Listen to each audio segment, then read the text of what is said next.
So suppose I have 10 students. These are the marks: 80, 95, 90, 90, 95, 75, 75, 85, 90, 80. Anderson made the following null hypothesis. The population mean of the class, the grade is 90. That means there are a bunch of students in the class, and then Anderson randomly select 10 students, and these are the grades. And then based on these 10 results, Anderson assumed the class on average, the expected value or the population mean is 90. That means the null is 90, alternative is not 90. Find the p-value of this null hypothesis. Okay, so we have a bunch of number 85, 90, and so on. This will give us the average x bar, that is what? The sum of xi. Each of the xi is one data point. Take all the sum and then divide by the number of data point.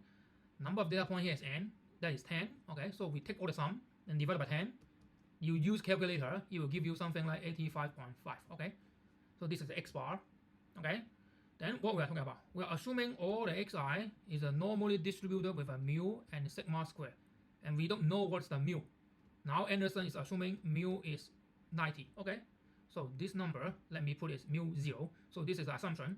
So basically we want to know, is mu equal to 90 or not? Okay, so that's the question. Okay, we are going to model this question as a z-score, that is standard random variable, and this z-score will be built based on the value of the x bar, that is the average, the number of data point, and also the variance of the data point. So for all these things, so it gives you x bar is 85.5, n is 10. It also gives you the s, that is the unbiased estimator of the variance, which the formula is all the xi minus the expected value. Okay, in this case is x bar. Okay, that is the 85. Okay, and then we take square, take the sum, and then divide by n minus 1. Notice that this is not n, it's n minus 1. The definition for variance is divided by n, but for the unbiased estimator, it has to be divided by n minus 1.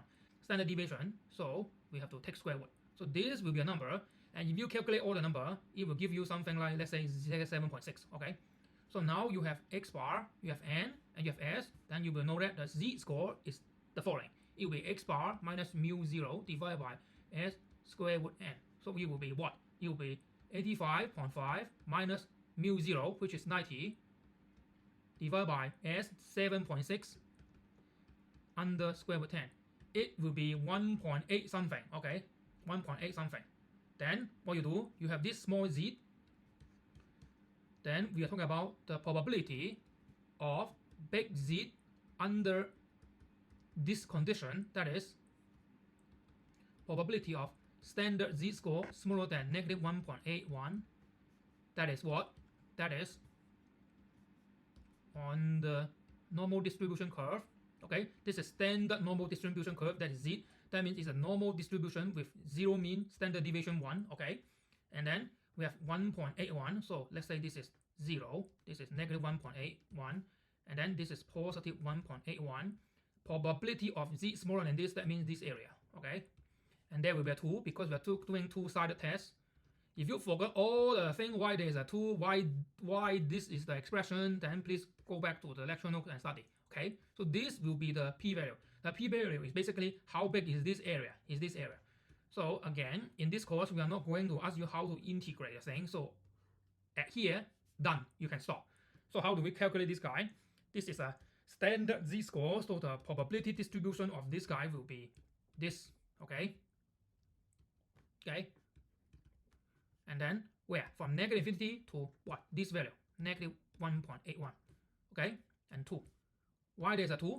Because this stands for from negative infinity to negative 1.8, which is this region, and from positive infinity to 1.81. So this thing actually is the same as negative infinity to negative 1.8 plus positive 1.8 to positive infinity.